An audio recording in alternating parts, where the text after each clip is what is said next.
your automatic choke.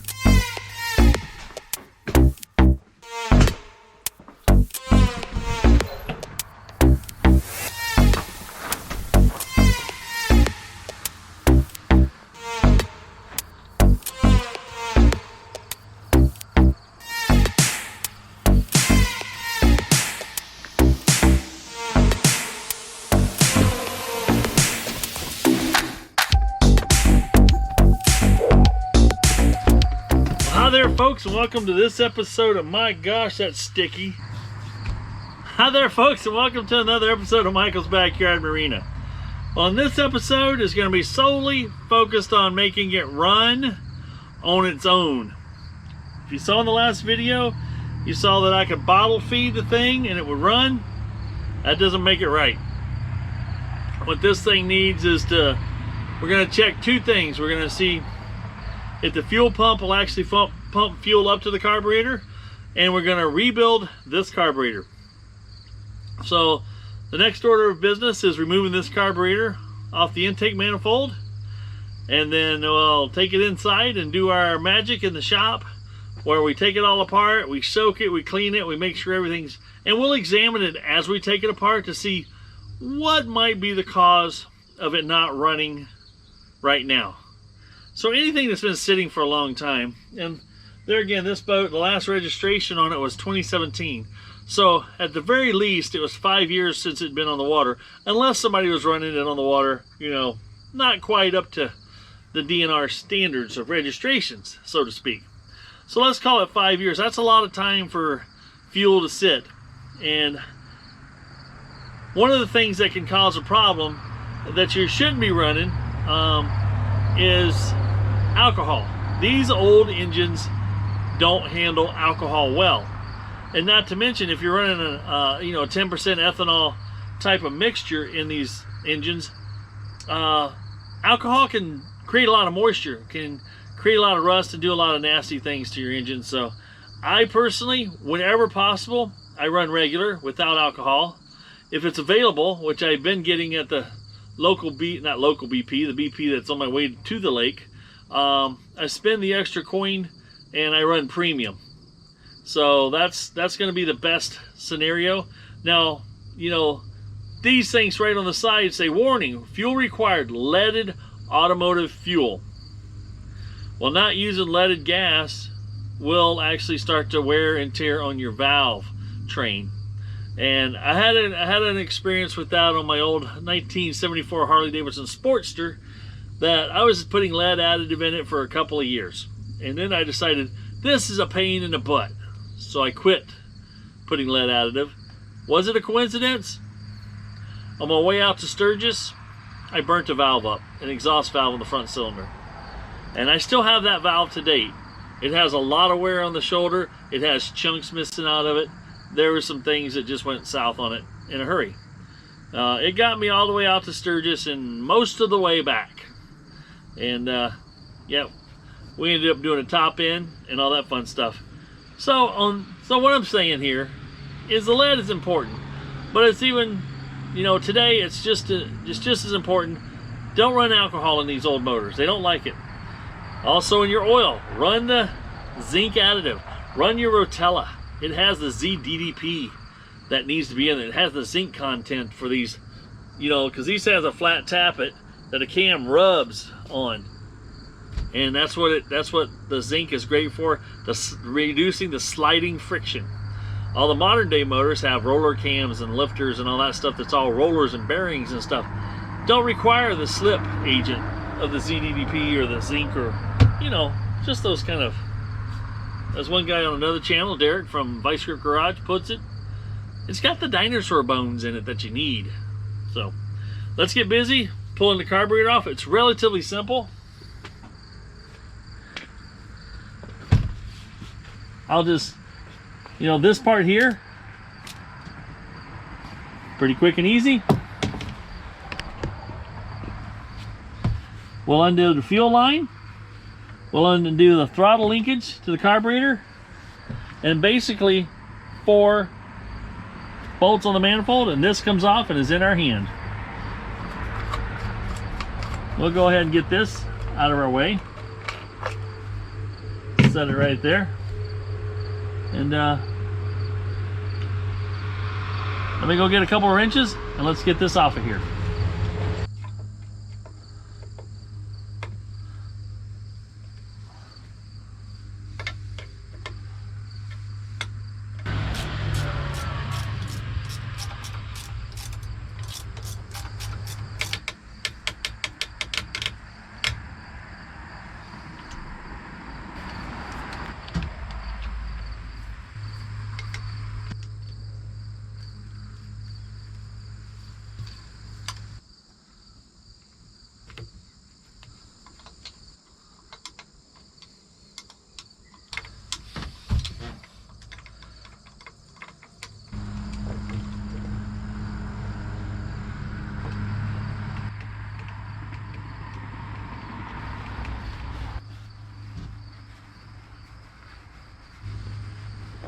All right, basically about 12 minutes to get the carburetor off. Now I'll show you, you know, there's 1, 2, 3, 4 nuts on top of studs to pull the carburetor off, but we also had to disconnect the fuel inlet and the heat riser. This is for your automatic choke. And then at last we undid the throttle linkage here. And now we got the carburetor sitting in our hands. I did pull the gasket off the intake manifold. Yeah, it looks pretty toasty.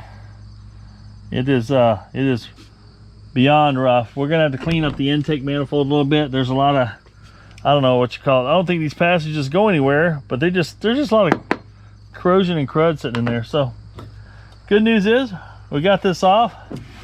We'll take pictures of it, so when we put it back together, you know, even as simple as it might be, it's always nice to take pictures of these linkages just so you knew which way they S-curved in here and whatnot. Pretty simple, pretty straightforward.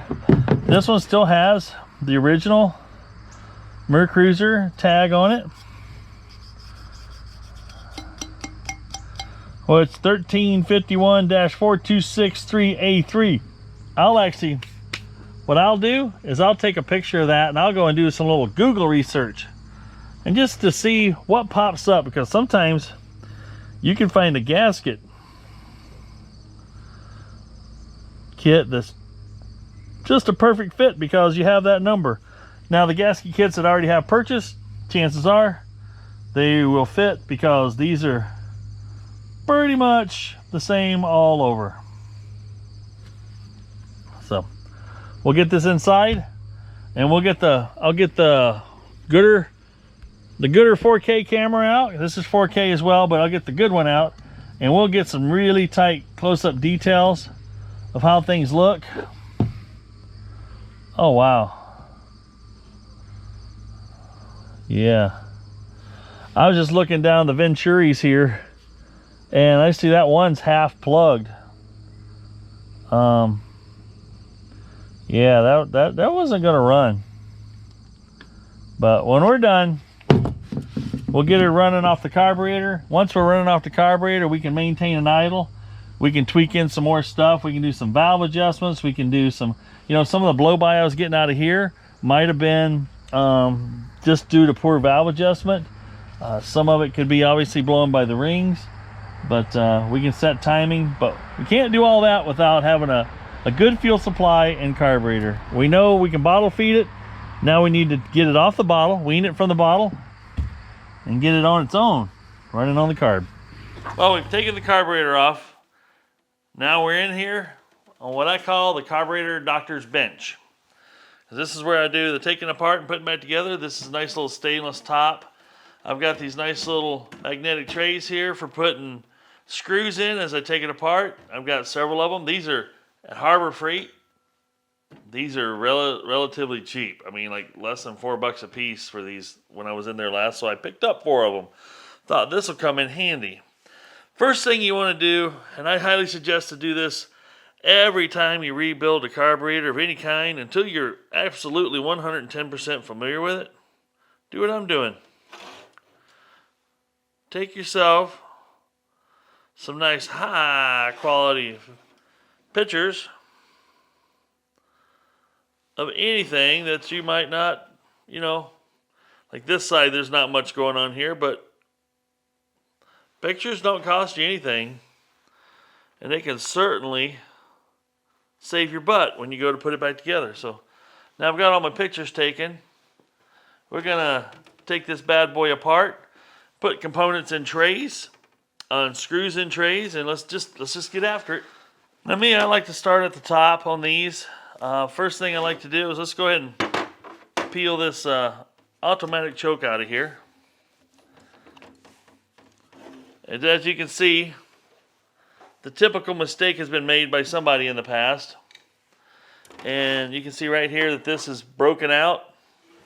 That's because somebody tried to adjust it, thinking that's a screwdriver hole that you can just twist and turn without backing these screws off. They were wrong. I'll show you the proper way to do it when we're putting it back together. I'm digging these magnetic trays. I can just drop this stuff in there and it's going nowhere fast.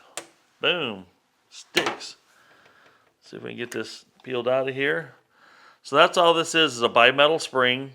As it heats up, it moves and causes this little arm in here to move. And it brings it, which way to go? Oh, this way. So it moves like that. So you can see which way this was in there. This is hooked. So how this thing works, as this thing cools down, it goes this way, right? Which, when it's cold, and you put your wide open throttle position when you hit it, before you start your engine, it'll relax the mechanism over here that's holding it open and lets it go boop. That's usually what you see when you go wide open throttle position when it's cold, is this thing will go and it's shut. That's your choke, right? And then, as this heats up from the heat riser tube that's plugged into the bottom here, as this heats up, it starts to open up. Now, I'm pretty sure I'm missing a couple pieces in here, because a lot of times this will have a little heat shield in this area. I might have to take a couple other carburetors apart and see what I'm missing here, because I got a couple other spare ones floating around that I haven't done anything with yet. Alright, we can also, there's a flat blade right in here, and we can take that apart.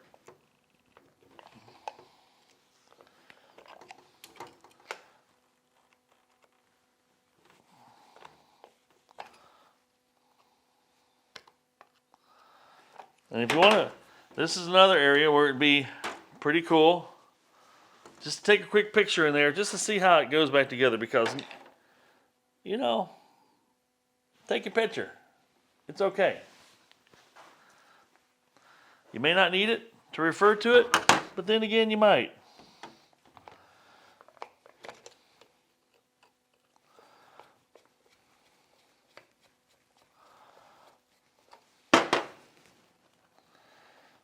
We'll take that little screw out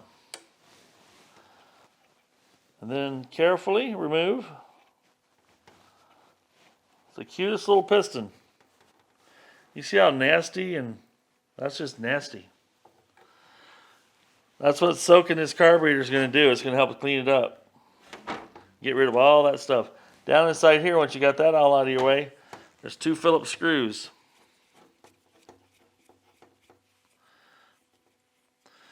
Well, this thing smells of spoiled gas, like, you know, shellac and junkyard car interior smell mixed together.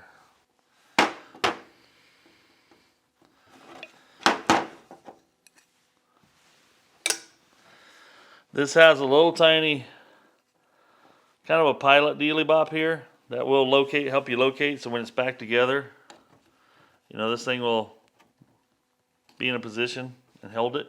So that's a piece we'll soak. Let's get after taking this top off now that we got that out of the way. This has 1, 2, 3, 4, 5, 6, 7, 8 screws that we'll be backing out of here. You'll notice this screw here is quite a bit longer than the rest.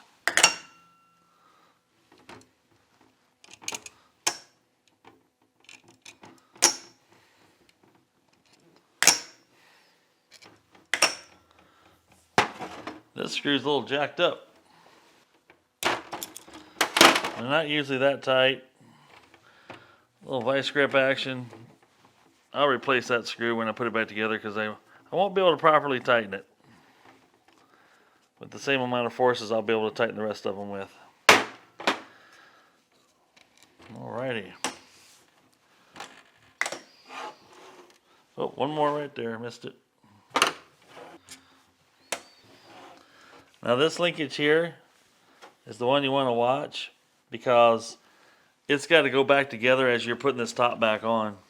I'm going to go ahead and pull this little pin off right here on this linkage. Now if these gaskets come off whole like this, hang on to them. It's nice to realign those up with the ones that are in your kit to make sure you're putting it back together the way it came apart. Ooh, this smells terrible. Looks like I probably should have taken this off first, but that's okay. We'll get it.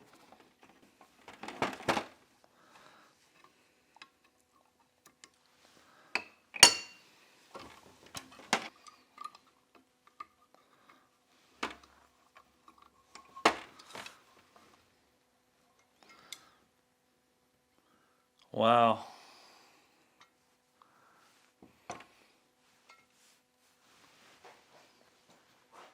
You guys see that? That just looks so terrible. Why does this float have such a giant dent in it?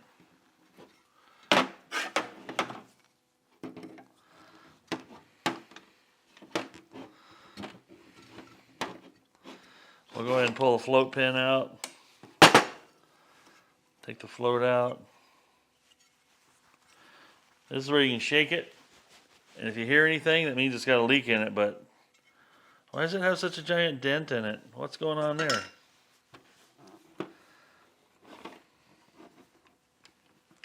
There's another little pin for your accelerator pump here.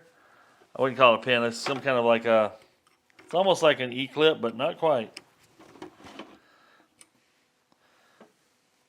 Yeah, typically this float has a little thing that comes across here to hook onto the float. That's like rusted away, gone. Now this carburetor did not stand a chance of coming back. This little spring that's on here, goodness. It's all falling apart. That's probably one of the worst carburetors I've taken apart to date. That is rough.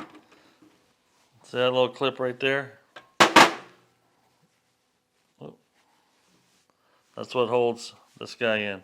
This guy goes in this direction when you're putting it back together. You might be able to go this way, but it won't be lined up where it needs to go. So keep that in mind where that's at. That's probably another good picture opportunity right there. We'll set that aside. Wow. Let's see if they can get this float seat backed out of here. It may, or it may after soaking. We'll find out. Gotta get a nice good screwdriver that, there we go, it backed off. Bridges that gap.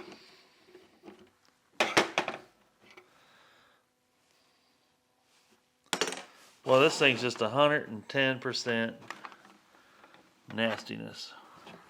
Now normally I wouldn't take this little butterfly out of here, but I want to clean this one up.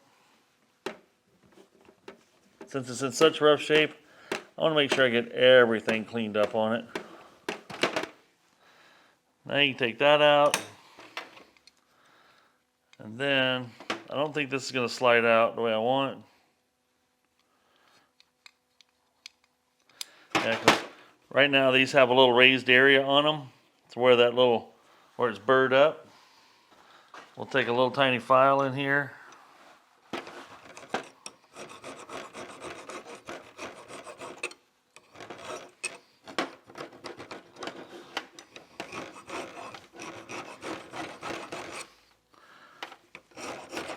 Like I said, normally I would not do this, but this thing's just the definition of nasty.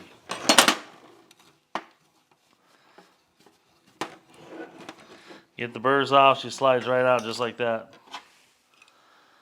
Wow, even this screw is just nasty. Now my carb cleaner will clean a lot of this up really nice. But if I can take this all the way down, I guess that's just what I'm going to do here. Let's just touch every piece we can. Alright. I think I got that down to the...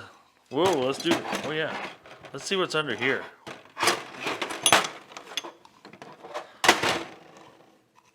Boy, whatever's in there sounds... Ugh, sounds terrible. Oh, mercy. Ooh, look at that fuel filter.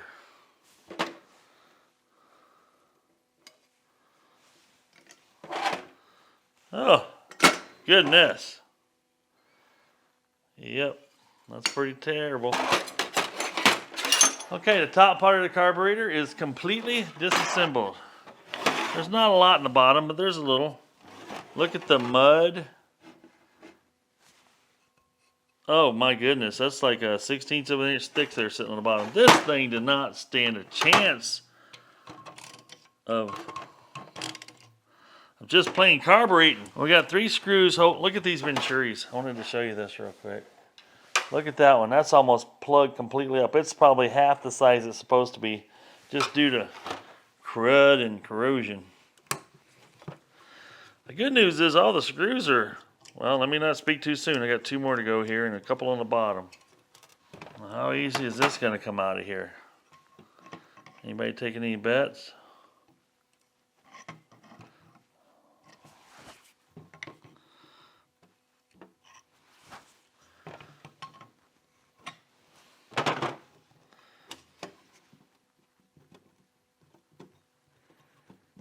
Take your time with this stuff. I'll show you why. You don't want to screw these up.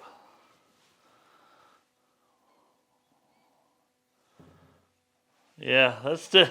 Everything's plugged. This thing didn't stand a chance of running, right? My goodness. What's the odds of us getting this gasket out in one piece? I think I'll win the lottery before that happens. These down here get kind of... Oh, yeah.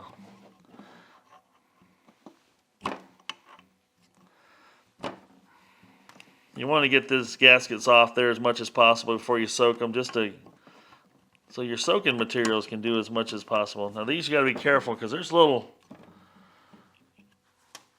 tiny bosses in here that kind of help hold your gasket in place. You don't want to accidentally just, you know, scrape those off.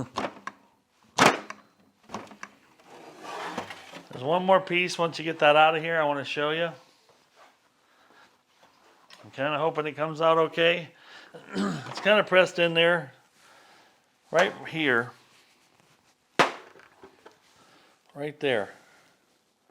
There's a little, looks like a little cross across there. This is holding a spring and a ball underneath it. And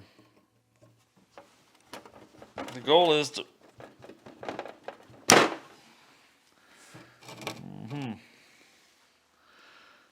get a hold of it and see if you can get it out of there. Something that's hidden that's kind of hard to see is right down in here. There are 2 jets.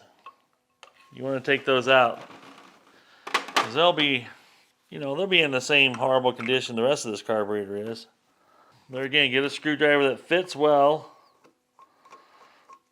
and you might end up with some success. Boy, everything's just so nasty. It looks like there's a gasket. I just took this one in the middle out. This guy right here. Another jet of sorts. I can't tell. Looks like there's a... Yep. That's what you want to watch for. these little tiny gaskets can make a world of difference on how the carburetor carburetes.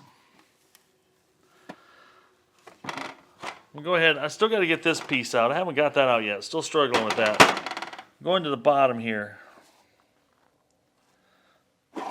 And we're going to take the bottom plate off now. Well, that wasn't even tight. Weird. Neither was that one. Here I am thinking these were going to be a struggle, but this one still could be. Nope. Wow. Got another gasket here that will look like it might actually come off in one piece.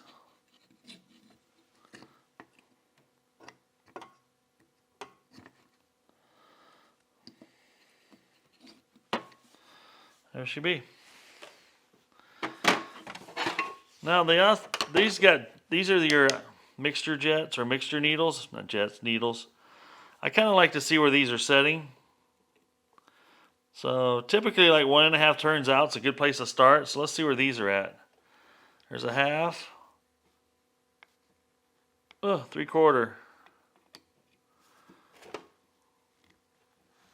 Oh, that one doesn't move much. Well, that doesn't work well when they're bottomed out, or I'm guessing they're quite a bit clogged as well. So we'll back these all the way out.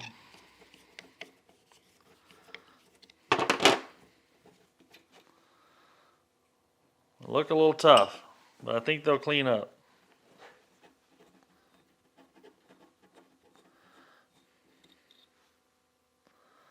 That one's a little better. Part of me wants to take this all the way out. This seems to move okay, and I think once I soak it and flush it, we'll be all right. So everything's fully disassembled now. We've got everything out except for this little doohickey here that's going to fight me. Well, I'll tell you what, shock helps. And what I mean by that is this was stuck in there pretty good, so I just held it up here, and I took my soft face hammer and I gave it a bump on this surface, and she popped right out. Oops, the spring just went there too. And what it is this little T guy right here. You guys see that? Little T. The spring's in there. And there should be a ball.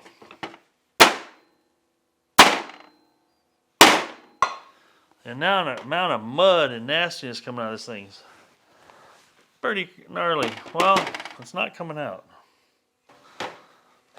Well, I got 2 carburetor cleaners here. I've got the old, I've had this Napa around for a long time. And you know, recently I rebuilt one carburetor and I bought this Berryman's and it works really well.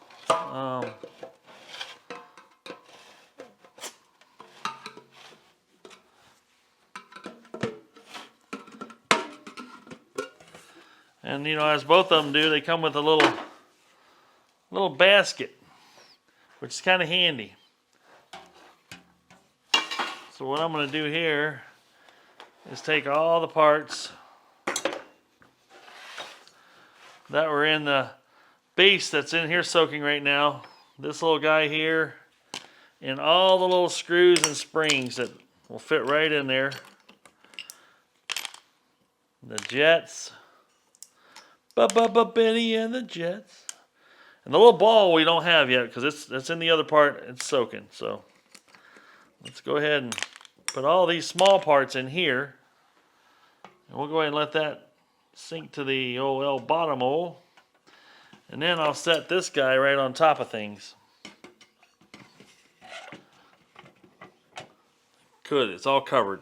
I wanted to make sure it's covered. That's good. The one thing I'm not soaking yet is these other trays, because I don't want to get, you know, I could soak it all, sort it all out. That's fine. But I've got time to let it soak and then put pieces together while other pieces are soaking. Well, that's the full disassembly of it, folks. I've got a Napa can of, old Napa can here. Can't see it behind this one. Of carburetor cleaner. And I've got my new Berryman's carburetor cleaner. It actually turns out, you know, it's nice to have 2. I can actually soak all the parts, get them all submerged at once. Maybe a guy buys 2 of these and puts them in a bigger container so you can just have it all laid in there. But, you know, I don't have that set up yet, but this is going to work. So we've got all the major components in the cans now. Everything I don't have in the cans is stuff that I can clean up with my wire wheel. Don't have to worry about soak time, and they'll come out even cleaner with the wire wheel than they would in here anyway, because chances are I soak some of this stuff and I still wire wheel it. Now, these 4 little magnetic trays were handy. And they were handy because you saw as I was taking this apart section by section, I was able to put the screws in each section of these little, I've had these magnetic trays, type of trays before, you know, 1 here, 1 there, but never 4. We're living large today, folks. We have 4. And there again, when I go to Harbor Freight, I'm probably gonna, if they still got them for less than $4 a piece, I might pick up 4 more, because I can stick these things on my cabinet, and they store anything metal. They stick them to a cabinet, and they can stay there till you need them. But it was nice to keep all the screws for each section of the carburetor as I took it apart separate. So you don't have to sit there, especially if you're a novice at putting these together. Let's just call me a novice, all right? I haven't rebuilt hundreds of carburetors. No. Am I in the double digits? You bet. Am I 3 figures on the carburetors? Nope. No, I haven't had 3 figures worth of cars in my life, or motorcycles and boats all combined, I don't think. Might be getting close though. But yeah, this is nice to keep all these parts separate. So when you go to put this first section, you know, the choke back together, you've got all the choke bolts right here. And you go to put the top plate back together, you got the top plate bolts. You got the midsection, you got the midsection bolts. You got the down here, you got the base stuff. Now the base stuff is empty right now because it's all in here, because it was all needed soaked. But anyway, these magnetic trays saved, nope, didn't save, changed my life. Yep, no, probably not. But it did make it a lot more, it did make it a lot easier. No, they made it a lot more better. Let's just leave it at that. All right, we're gonna let these soak all day. I got to go do some things. We'll be back this evening, and we'll put this back together a little bit at a time, and then we'll get the old Mark Twain 1976 bicentennial year boat. Some people had asked me about, on the last video I just released, is like, I'd like to know more about that license plate and why it's on there. I don't know. The only thing I can think of is somebody had this boat in 1976 or after. It looks like it's been there a long time, so to speak. And they went to Disney World or Disneyland in 1976, and they had these all over the gift shops. And they go, oh, I want one of those. Brought it home and thought, I'm going to screw that to my boat with some self-tapping screws. Put more holes in my boat for that. I don't know the answer, folks. I don't know the story behind it, but let's just go with that one because that sounds pretty fun for whoever did it. Alrighty, we'll see you back this evening. We'll be putting this back together. We'll be looking at these parts after they soak. We still know that there's that one little ball, one little tiny ball. Oh, I threw it all in there. That little ball underneath that T, underneath the T piece that I pulled out in the spring, there's a little ball. We'll be watching for that when we pull this out. I don't see it. And hopefully when it's soaked and cleaned and rinsed out, I'll be able to see it. Who knows? This isn't the first time this carburetor's been into, but I'd almost be positive it's the first time that T has been out. Tough to say. But if it wasn't, that ball's in there. It's got to be. I'll get my little pick in there and wiggle around, and we'll get it out. We'll blow it out. We'll make it right. It's going to run under its own carburation. No more bottle feed. Alrighty, we're back on the shop. We've got all the parts that have soaked, and I've rinsed them off, because you want to soak those and you want to rinse them off with water, and then I bring them out to the shop and I take my air hose and I air blast everything dry. So we're ready to start working on it now that it's all dry. I want to show you what these parts look like after soaking and after getting the let's just call it all the nastiness out of them. They're still not greatly pretty, and I'm going to show you what I do to make them look a little bit better and just bring them back around to something that's going to work for you. All right, now we're ready to put it back together. I'm going to show you this piece. This piece looked horrible, and I know it's hard to see, but I've got the brass cleaned up. All the holes are cleared out, and there's actually a little tiny hole. I got to get you in on this a little tighter. I'm going to see if I can get this to focus. So this little guy right here, I want you to look real close. Like I said, I got it cleaned up pretty good. You can't get all that oxidation out of there, down in there, but that's not going to hurt anything. The most important thing is all these passages. On the end of these little rods, there's a little tiny hole. And that little tiny hole comes through right here and right here. And you want to make sure air passes through all these little tiny orifices. And same way here. All these here, make sure it's all cleaned out. And you may notice another little tray here. This little tray is full of an assortment of little stainless wire brushes. I also have brass wire brushes that go into my Dremel. And that's handy for cleaning stuff up like this, because when you got all this brass here, you don't necessarily want to use stainless to clean up brass. It's nice to use brass to clean up brass because brass is soft. And this is soft, and it won't, remove any material to speak of. Anyway, we got that piece cleaned up. I wanted to show you the inside of this. You can see the inside of this just looks terrible. It's, still got a lot of oxidation. We're going to get in there with the wire wheel, and we're just going to clean up all the insides here to make it look nice. You can see the leftover rust residue. We're also going to get in here and clean the rest of this up. The soaking did get rid of all the stuff and all the orifices. It helps soften that stuff out, so when you rinse it and blew it out, it helps a lot. So we got to do a lot of cleaning up here before we begin to putting it back together. And we're going to get after that right now. And I'm going to show you a couple of things. Now this is just one of those, this is just a Harbor Freight Dremel, battery rechargeable. I've got an electric one because I'm not so sure this one's going to get me all the way through the job on one charge. So the one thing I do like about this though is it does have the variable speed. So you can, when it comes to horsepower, it's not really high on horsepower, but the nice thing is you can get in a bowl like this. Give it a little more ponies here.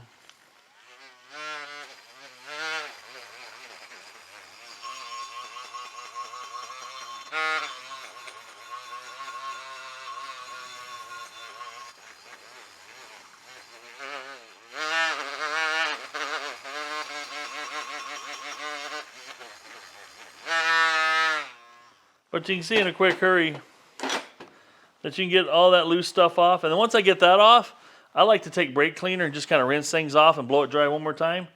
And then you're ready for assembly.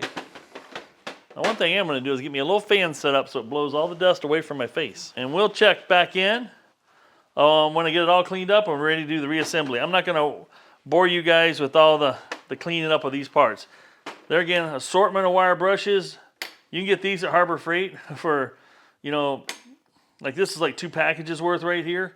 Then you got they got brass and stainless, so you got lots of options to get in there, different sizes, do different amount of work. Anyway, we'll be back when we got it all clean. All right, we did a lot here when I didn't realize the camera may have stopped, so I'm going to catch you up. I'm not sure where it stopped, and I also realized my mic wasn't on. Man, what a struggle. The struggle bus just ran right through my backyard today. Well, let's go to this piece first. So what we've done here so far, we put the new gasket underneath this piece, put the 3 screws in, held that down. We also installed this little T-piece and spring, and there was a little ball that goes down in there. Got all that down in there. Then under here we put our, I don't know what that thing is, and the 2 main jets. We've also put our spring that goes underneath our accelerator pump right there. That's in place. So this part's done. Then we went and put the bottom plate on with the 3 screws. We can now go ahead and put our adjustment screws, mixture adjustment screws back in.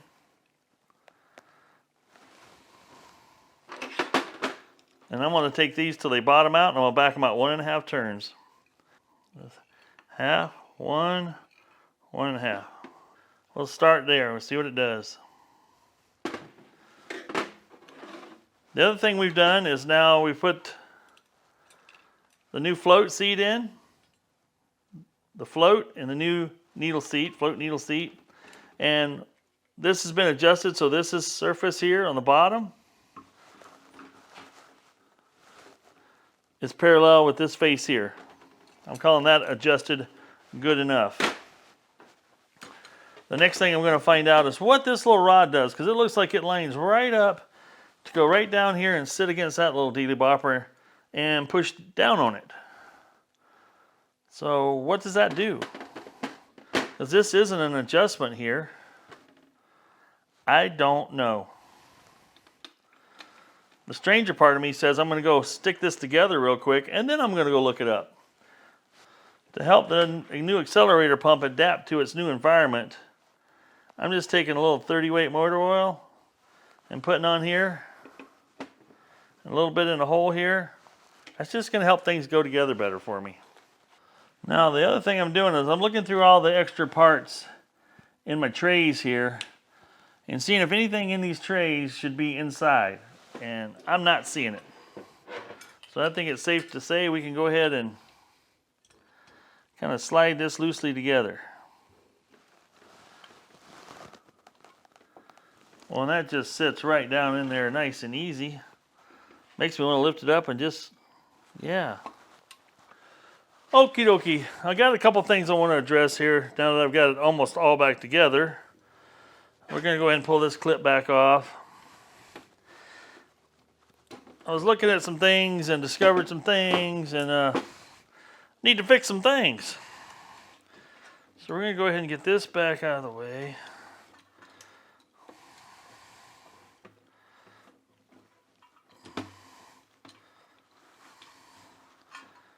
We can unhook this. Is that this is supposed to be this thing is supposed to actually move, and it's stuck. And I was curious about that, but I went ahead and put it back together anyway, right? Just like, you know, like a fella will do. But yeah, this is supposed to be bouncy, and there's no bounce. See, it moved there after I hit it.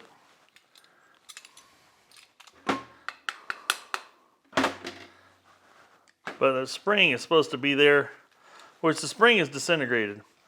And after doing a little research, I have a feeling what happened to this particular dooflopper is it was exposed to alcohol.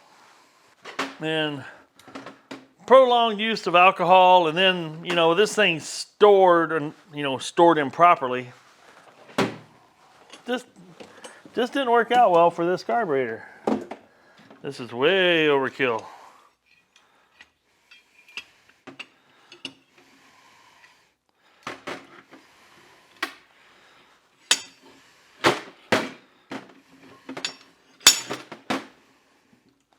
But this is normally staked down in there. And what this does, that floats up and down. And I did learn that that little doohickey down there in the bottom, in the middle, I didn't know what it was. It's called a power valve. Lets more gas in, you know, and there's more demand on things. And yeah, this spring was broken into pieces. So what I did the right thing. Let's just take another one apart, because I've got another one. This is off on a boat I took apart. Been a few years ago. It's been sitting in my dry cold storage area, and I'm just going to see if this top has the power valve. Not the power valve, but let's just call it the power valve actuator, maybe. I don't know. I'm making this up now, ain't I? I need another tray. Good thing I have some. I'm just kind of curious if this one's in any better shape. I needed a screw off of here anyway, because one of my screws was jacked up, so I guess it worked out for the best. Yeah, this got one that's fully functional.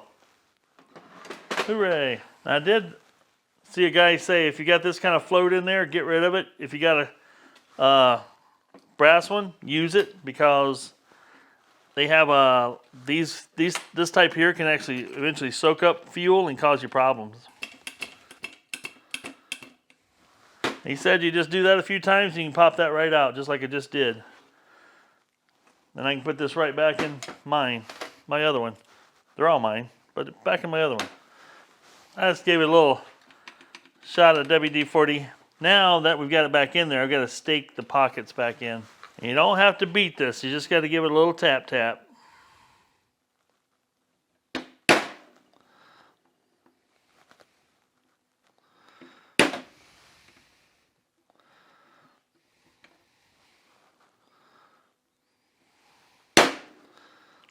That way she won't pop out on you. Okay. We learned about that guy, right? Now we can put all this back together. Like they say, mistakes were made. And I made one. That's okay. Actually, two. I'm getting ready to show you the second one. And it was one that wasn't really a mistake, but it was just like, is it needed? Is it not needed?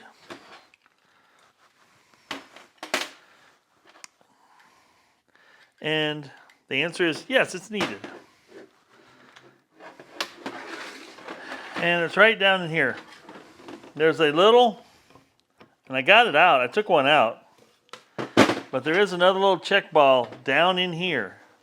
And I took the little guy out.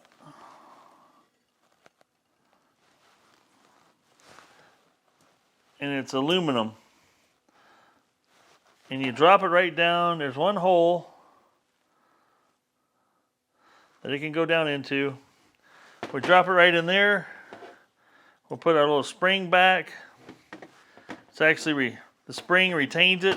It's part of the accelerator pump and letting fuel do some funky stuff while it's in there. Now that we got the check ball and we got this power valve actuator where it needs to be. All right, I think we're ready.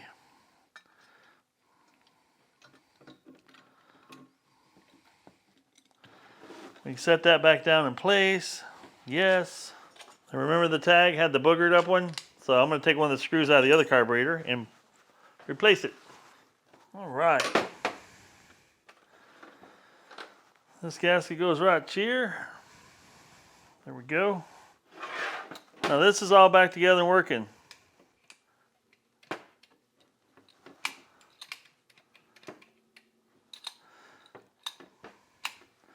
That's your accelerator pump.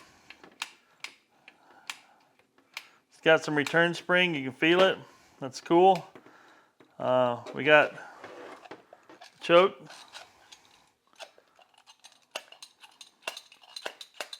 Moving freely, doing its thing. Like brand new. One last thing to do. And that's stick the old, this thing back on. Goes on right here. The automatic choke. So we got our gasket. I saw it.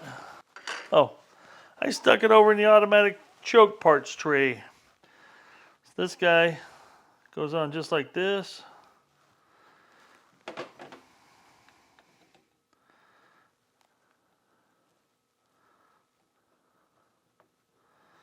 Just like that. We take our long Phillips screws.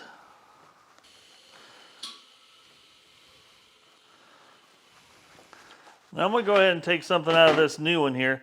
This one actually has, not new one, but this one has a screwdriver slot not jacked up like this one is. So I'm going to swap that out. We're going to take all the good parts and make the good part one, right? Why wouldn't you do that?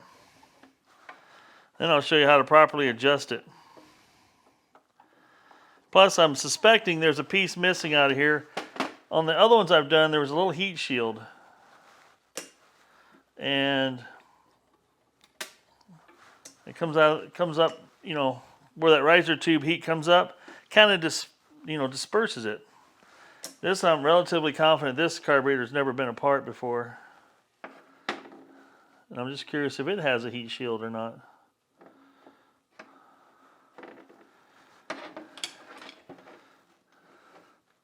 And the answer is no. Okay, so I've had one that had a heat shield. I'm going to go ahead and stick this one back on here.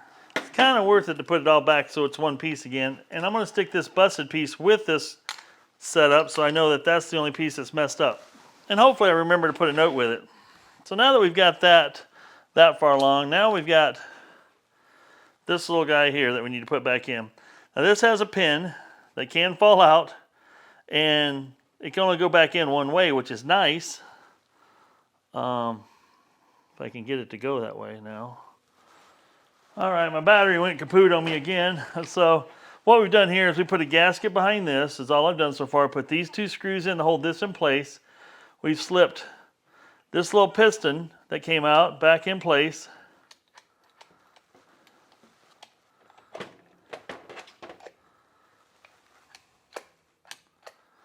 All right. And we're going to tighten this down. There we go.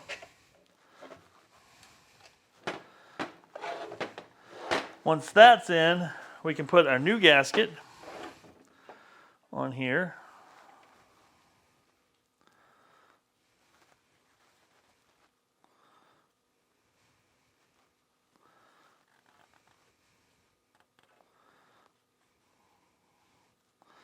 All right. Now what you want to do is this little hook here, you want to make sure it's on that side so when it grabs this, it can flop it shut. And that's what we're going to make sure it's on that side. We're not doing any adjustments yet. We're putting that back in there. And then we're going to put these little clamps back on. They're little hold downs. They got little fingers.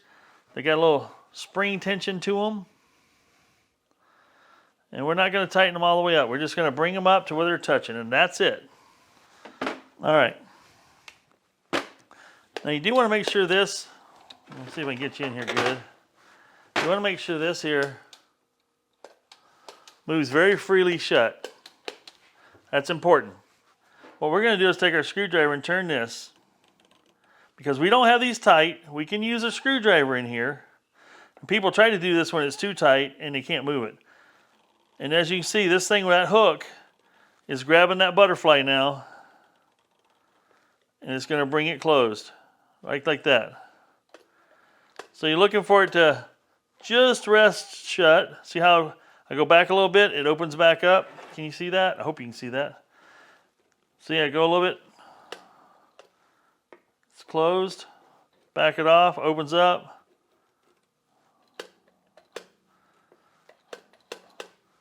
That's where you want it to be. Just closed, and that's it. Then you can go ahead and snug these down. Now, if you go to make another adjustment, back all three of these back off. Don't think that you just got to back off two or one. No, you have to back all three off. Because if you put a screwdriver in here, you can also get a screwdriver that's big enough to fit. Now, I know what I'm doing here, but, you know, ideally, get a monstrosity in here like this, and then you can turn it after the screws are backed off. I can't stress that enough, because you will do just like the other one. You'll break it out. And that's when I see that, I know somebody, you know, didn't do what they were supposed to do. So now you can see here, this is springing shut. So like when the vehicle's warm, or when it's all warmed up, and we have all the tension, you know, throttle tension on here. As soon as you give it the throttle, like when it's cold and you're going to start it, you always go full throttle. And that lets that drop shut, just like it did. And then you bring it back. And you can give it a couple more, you know, because you got fuel in the bowl. That's pumping. And when you pump that, you should see down through here, through these two little holes down there, you should see a couple of squirts of gas. And that way, you know, you should have one going down each barrel. And that way, you know, fuel is getting in the cylinder and she should run. Well, that's all back together, ready to bolt back on the intake manifold with the new intake manifold gasket. We'll hang that right here. And we're ready to go back out to the boat when it's daylight. We'll put this on and see if we can make this thing run under its, on power. Well, there you have it. The carburetor's all back together. Yes, I made a few mistakes, but I want to leave those in there for you to see because I am human too. And those are the mistakes you could easily make as well. So if you see me making mistakes and then correct it, maybe it'll stick with you that, hey, I want to make sure I don't do that as well. So right now, we're ready to go back out to the boat and put this on. What I'm going to do next is I'm going to hook the gas tank, the portable gas tank I got, up to the fuel pump. Before I connect the fuel line back onto the carb here, I'm going to spin the motor over, see if that fuel pump will pump that fresh gas out of the tank, get it all out of the lines, and I'll catch it in a bottle just to see, make sure I got good, clear gas before it goes in here. I don't have a fuel filter, but I do have a screen inside here that I'm going to trust. Plus, I know my fuel that I've got in my tank is actually very, very clean. That's one of the things we'll do. So I'll pump some gas through there. Once that's done, put the fuel line back on here, put the throttle linkage back on it. And actually, I probably won't put the throttle linkage back on it. I'll probably just hook the spring up, and then I'll use my remote trigger, turn the key on and start it up, and I can work the throttle. And see if we can make it run under its own carburetor. I'm pretty confident, let's call it 99% sure I've got this carburetor where it's going to function. I put wire through all the little orifices and all that fun stuff, so we should be good. We've got the idle air mixtures backed off 1.5 turns. That should help. We've also, we've blown through everything, stuck wires through everything, and I put fluid, I put air through all the holes and watched it come out. We should be good. The only thing that was not salvageable in this carburetor was that little power valve, whatever that rod is, power valve rod actuator. I don't know what it's called, but I'm almost confident after seeing all the white crustiness on this inside this carburetor, and there's no other kind of corrosion anywhere else, right? This thing's clean on the outside, so it ain't like it's a saltwater environment. I'm in Iowa. A lot of the boats I go and get within I don't know, let's just call it a 500-mile radius of me, don't typically see salt water. They're freshwater boats, which is much nicer to work on most times, just because you don't have that saltwater corrosion.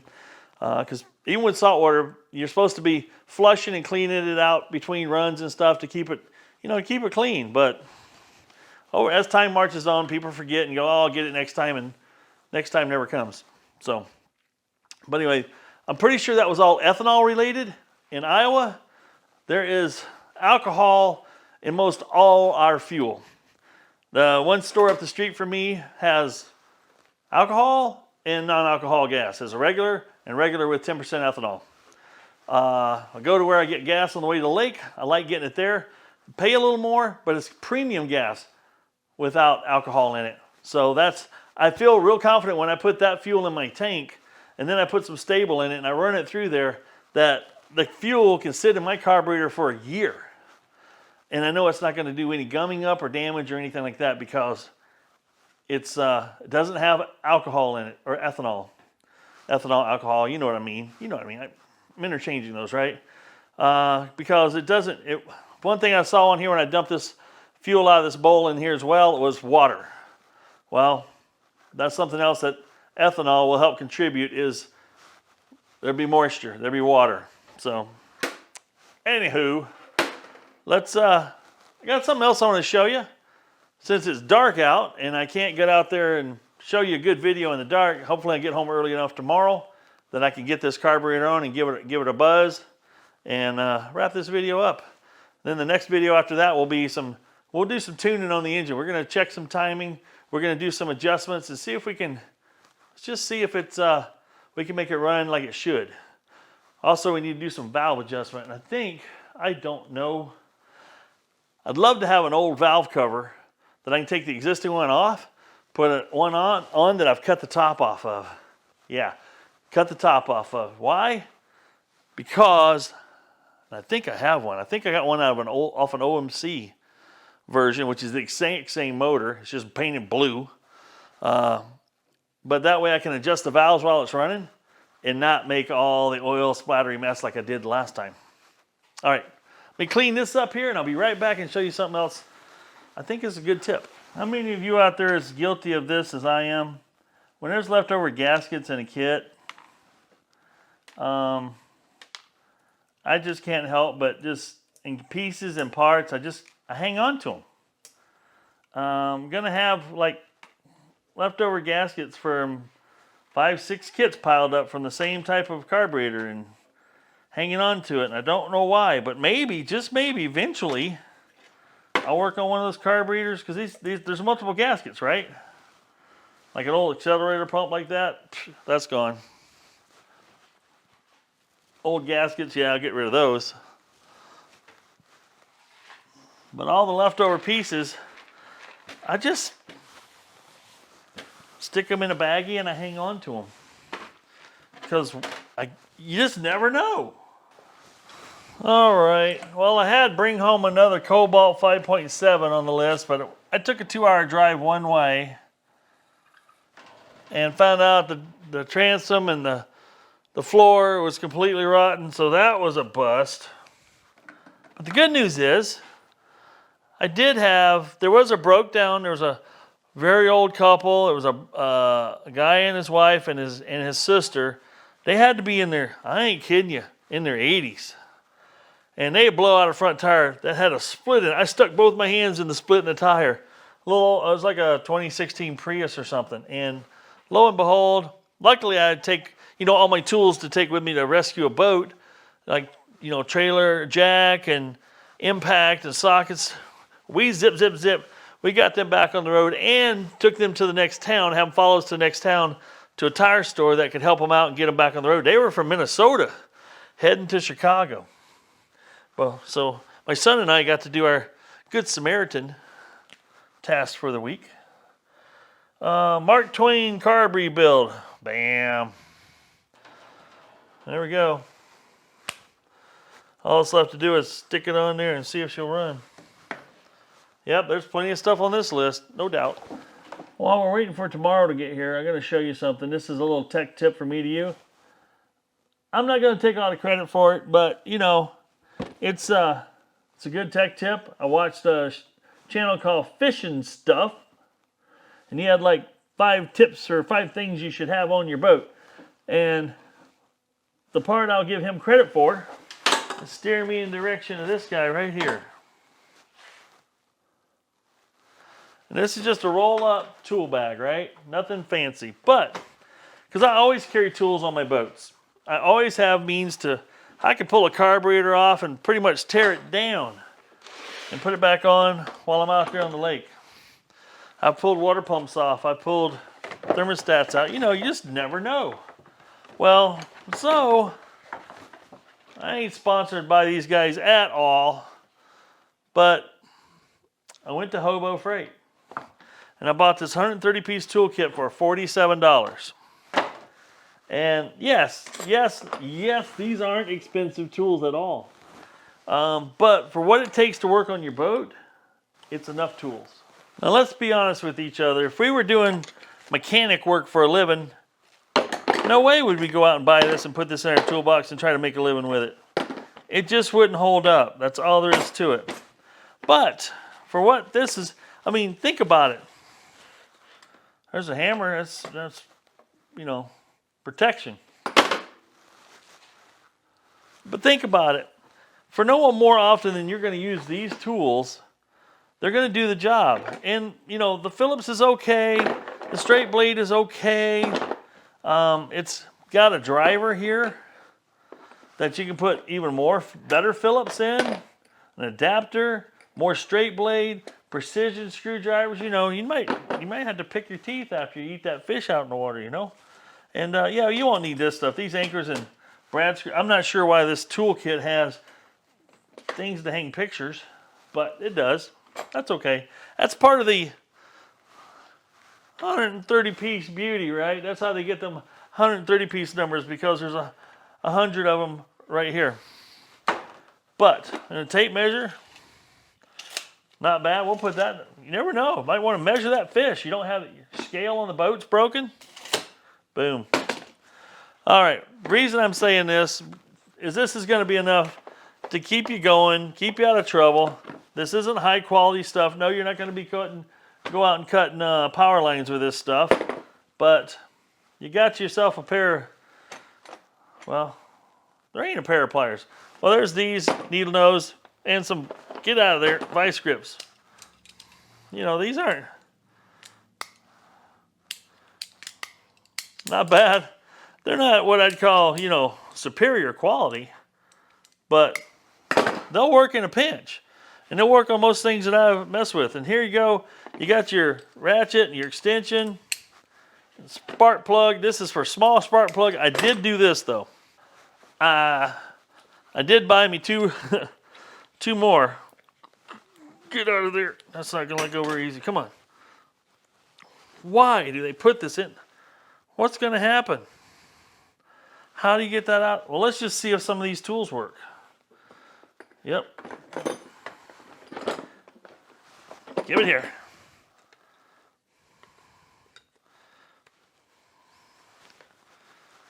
Oh yeah, look at that. I just put that new tool to work. Oh, that broke off. Son of a gun. Now what do I do? But anyway, I got a 5/8. So here's, and actually when I went and robbed that other carburetor off that little intake manifold I had in storage, I just grabbed a handful of these and was able to remove the carburetor with just what I got in my hand here. That tells a story.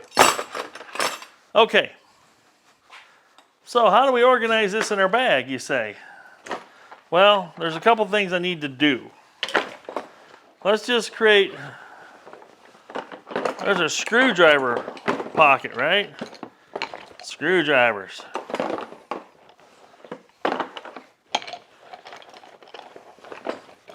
There's all my screwdrivers, screwdriver bits. Just like that. Next pocket. Pliers and plier-like things. Yep, there's another one. What do we got left?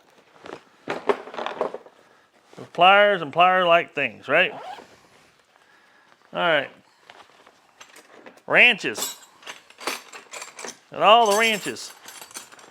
Even the adjustable one. Whoop. What goes up in these little pockets, you suppose? Well, let's put these little Allen wrenches up there. Yep. I put that there. Let's put some other the little tiny screwdrivers up here. Let's put them in the same pocket as the Allen wrenches. All together now. Tape measure? Why not? We might take that out later. That might just be a, you know, just why? Why is it there? Let's move to the other side. Okay, what we have left now is socket and socket accessories. Let's see here. We got standard and metric and all everything's in between. So, what have I got left here?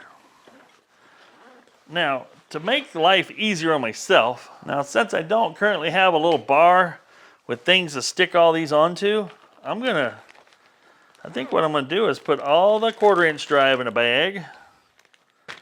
We're just gonna mix up the sockets. You know, this is something you guys might thinking, well, that's gonna be a pain to get to all that or sort it out or find it. Well, here's the situation. I'm hoping I don't have to use it. And these are all 3/8 drive here. Yep. So we got a 1/4. Let's put the adapter for the 1/4" in here. We'll put this 3/8 extension in here. Then we're gonna go ahead and take this bad boy and put all the 3/8 drive in it. Mix them up. Yep. But you know what you're gonna do anyway.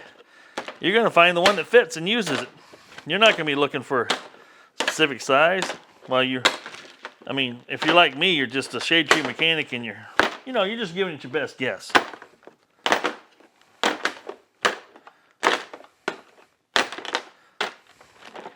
We'll put our spark plug doohickeys in there, and we can leave these two free. Now, will this fit in here? I don't know. Oh, forgot the other Allen wrench. Allen wrench is up here. Bam. All right, well, is this gonna work? Is this bag up to the task? Well, that seems to go pretty good.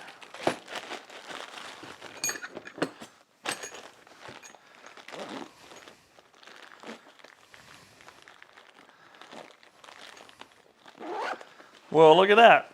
Did I get it all? All that's left is the junk.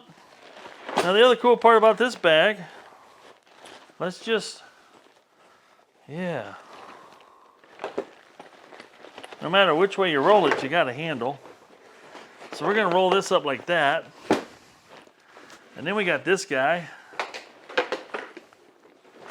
And this guy. And say you did break one of these wrenches or something, just buy one. Just buy one and replace it, because that's obviously the one you're gonna use. I kinda like that. You could roll up into a ball and just use this handle if you want. You know, you can just roll it up into a ball and use this handle. And you can do what I did there and Velcro that together and run your little hold togethers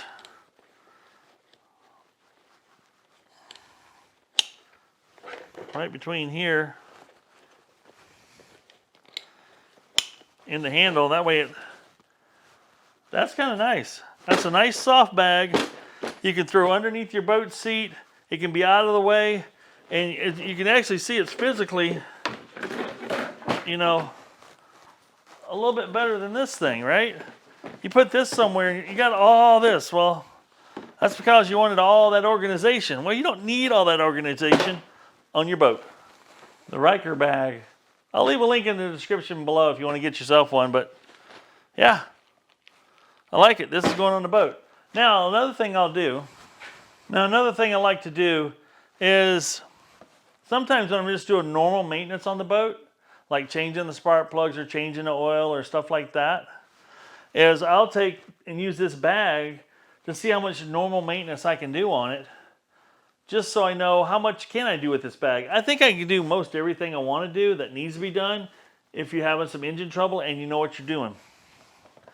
So put your practice into practice. I'm not going to leave this a link for this carburetor kit in the description below, because I want you out there to take your carburetor apart, and I want you to look at 2-jet carburetor kits and look at the pieces that you have and comparing what's in the kit. And 99 times out of 100, you're going to be okay. Because these 2-jets, they made 2-jets, they made, you know, 15, 20 of them. 1,000, a lot. But this one here is an 18-7070. It's made by Sierra. Seems to be a pretty good kit. Not going to leave you a link in the description. That's all you're getting out of me for that. You can write that down. Back it up. Replay, write it down. Back it up. Replay, write it down. That's all I'm asking. Do that. All right. We're going to call it a night out here. And I'm excited for tomorrow to see if I can get this Carburetor put on. I might get up early. Man, the days are getting shorter are really screwing around with me working outside on stuff. Just messing with me bad. All right. See you by the boat. All right, we're back out here. First thing we're going to do is hook where'd my fuel tank go? Ah, it's over there. Dang it. Dang it. All right. Now, I got the ignition switch turned off. Let's just see what kind of... This water bottle was recently emptied. Let's see if she's pumping.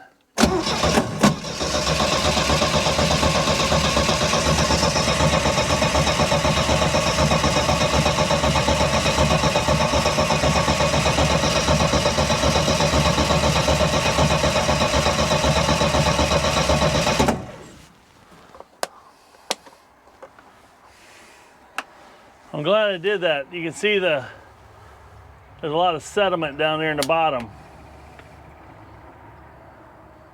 I think we're coming out pretty clean now. We'll just set this in a safekeeping out there somewhere in the grass. Yep. Hear that floor cracking? Yeah, that's nasty. Restuffing some paper towels in here so I get my gasket scraper out here. And clean up this surface so to take a gasket, and I'll bring the carburetor back out with me. Now this is dripping because I've got the tank higher than this outlet, so it's just gonna some natural gravity thing happening right here now.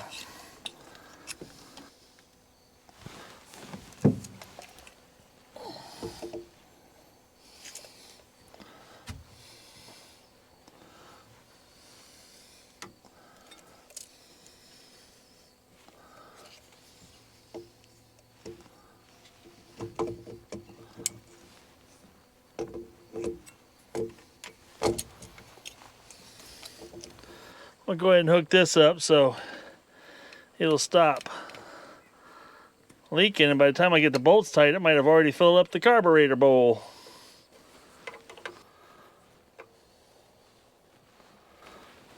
Well, since it seems like it's so eager to run, I'm going to go ahead and put the water on it. And there again, we're going to put the gas tank down here.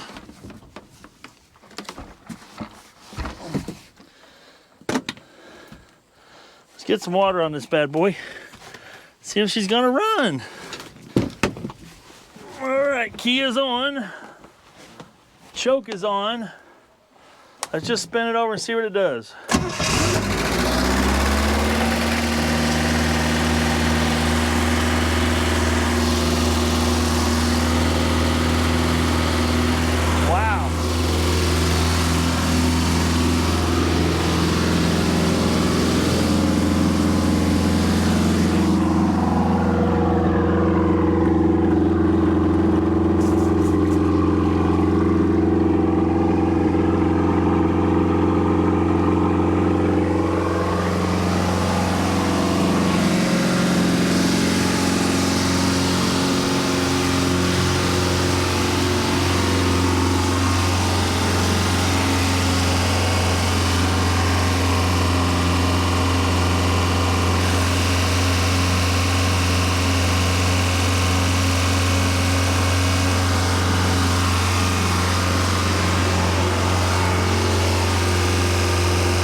Well, that was weird.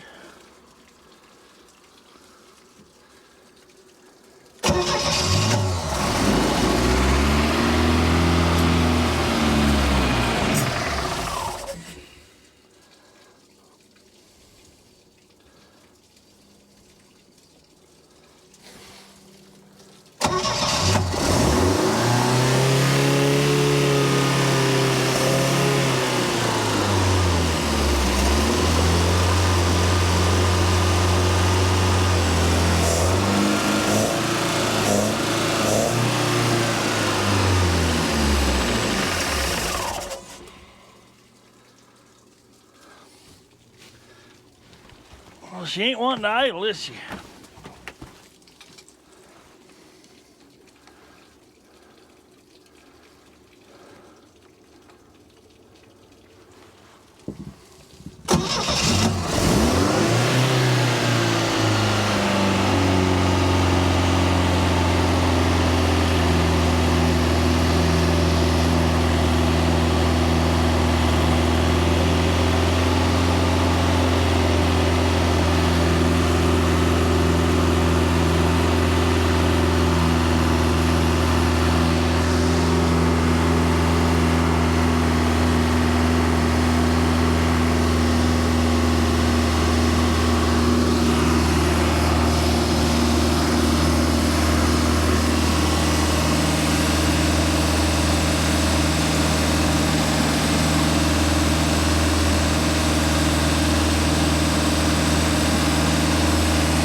Well, you can't beat that.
Sounds like it might have just a little bit of a lifter noise.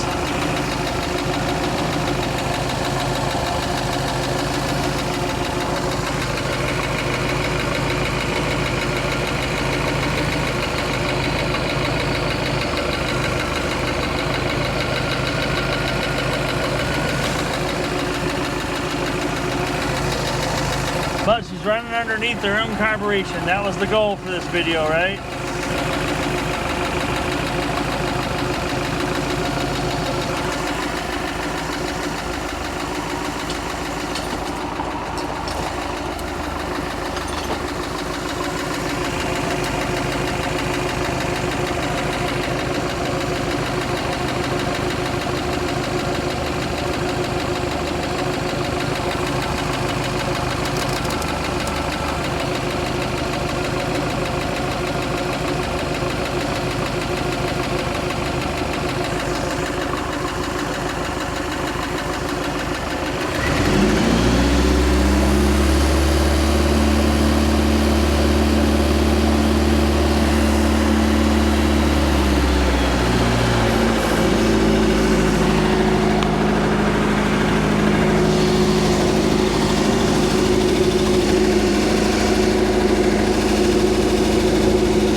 this up.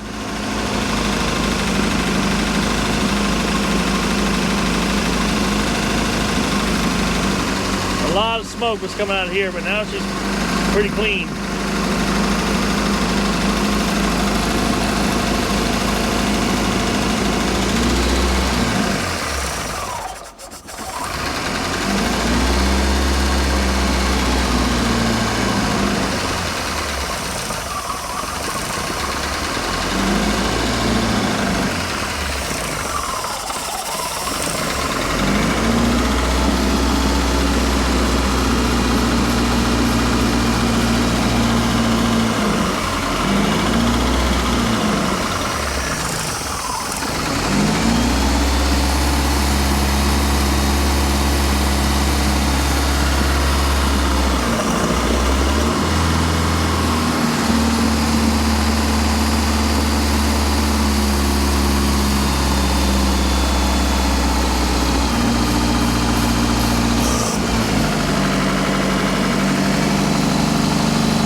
Well, that seems to fire up all right.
Well, the more I run it, the more it seems to be coming back in. As far as the engine noise is quieting down, she's up to operating temperature now, which is about, you know, it's not that hot. I can put my hand anywhere on here, which you should be able to. That means you got good circulation.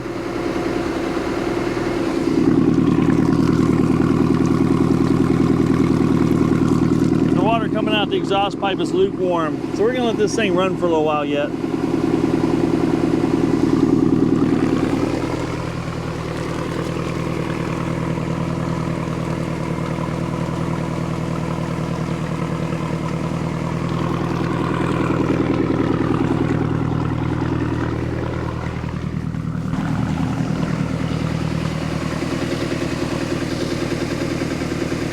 We're gonna let this run for another 15-20 minutes. We're gonna let it, I'm gonna do a couple of heat cycles through this thing just to warm it up, cool it down, warm it up, cool it down, to, you know, get the rings and the, I think I might get some Berrymans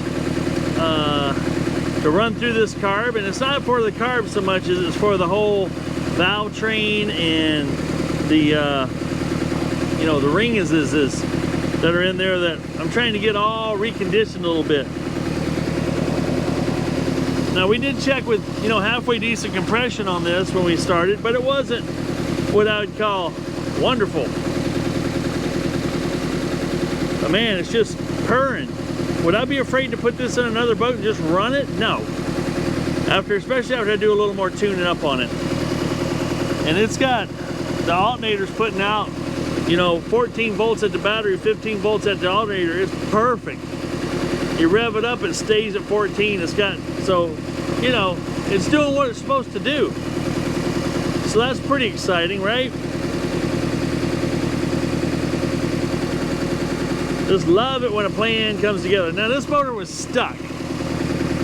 And went from stuck to what we see here. That's a pretty good thing. She's just steady. She's running under her own carburation now. The carburetor and the tuning isn't perfect yet. Got a little dead spot there when I go to accelerate. But we're gonna get her. We're gonna bring it around even more. Now the only thing we have ignition wise is brand new plugs. We got the points that we sanded to clean them up. But I haven't set the timing yet, which is kind of key and critical. I haven't adjusted the valves yet. That could possibly use some attention. But yeah, the next video we're going to set the timing on this to make sure it's right.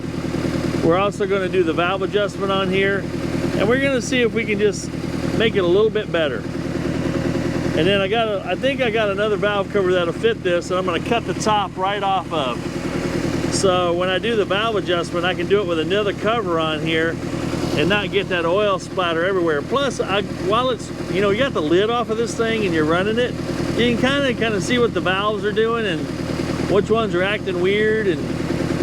But ain't nothing wrong with this one. It's idling a little high right now, but that's okay. I'm trying to get some temperature. You know, these things don't get very hot. You're not going to get like a car where you're running 190 or 210. You know, most of these thermostats are designed to open up at 150 to 160 is all they run on these. They keep these engines relatively cool on these old inboards. All right. The nice thing, this battery, the Marine Ameritron, they came with it, supposed to have a 800 cold cranking amps. I had it on a charger, brought it up. I think it was running, what, I can't remember now, 700-ish, 650, which is more than I normally put in here. Most of these batteries I put in here are like a 550, which is more than enough to keep this, you know, kick one of these bad boys over. But yeah, keep in mind, this battery is a battery that came with the boat. And I wouldn't be afraid right now to put this battery in another boat. And because it's got the marine application, it's got the threaded studs and the regular post. That's always awesome.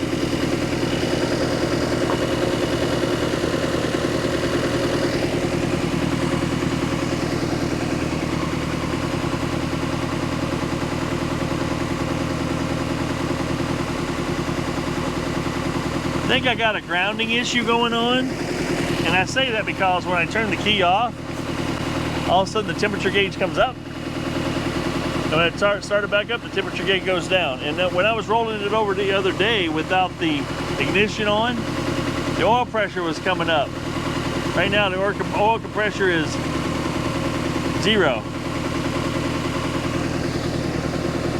You know, I think some of that lifter noise has gone away. The more you run it, these engines, just like most engines, they need some exercise, guys. You can't just put them away for years. Now, the more I've played around in the back of this boat's floor is super soft. I mean, super soft. So, this engine's gonna come out, yep, go into the shop, waiting for a new heartbeat and a new boat or a better candidate boat to put one of these in. And this boat's gonna go off to the great beyond, as it were.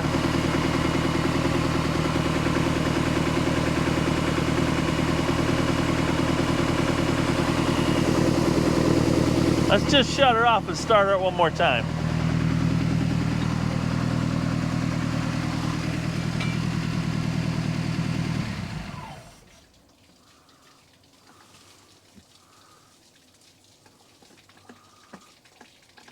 Fire in the hole.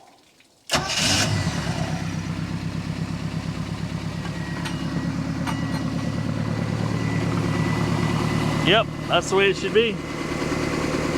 All right, folks, this is Michael saying enjoy life. And if it ain't broke, fix it till it is. See you on the next video.